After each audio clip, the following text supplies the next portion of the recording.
How to take a photograph of the Mona Lisa. Get on a plane that goes to London. See the city. Look at art. Eat weird food. Visit the countryside. Go to a mysterious part of the countryside. Tell a story.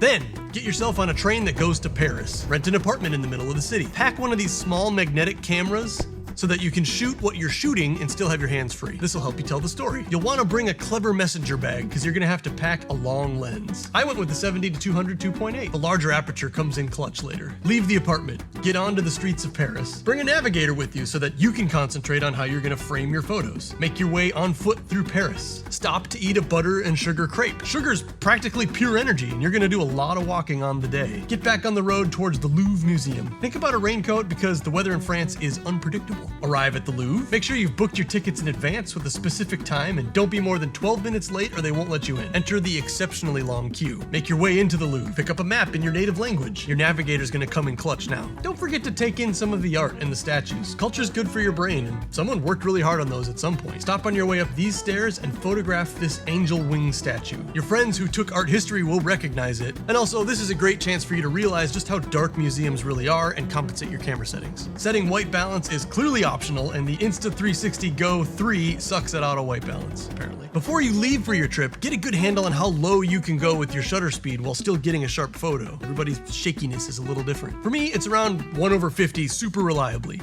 I mean, I can go down to 1/10 if I'm standing perfectly still with my elbows on something. Frame your shot.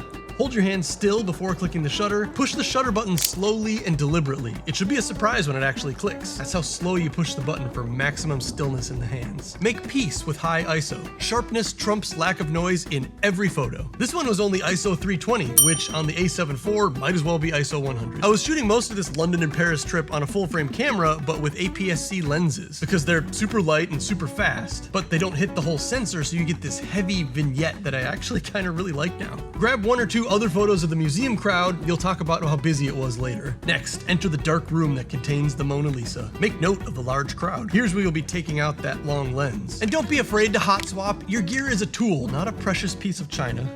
Affix the G-Master. G-Master. Odds are you'll only come here once, so have a plan ready. Measure your light, and again, don't be afraid to crank up the ISO to keep your shutter speed higher.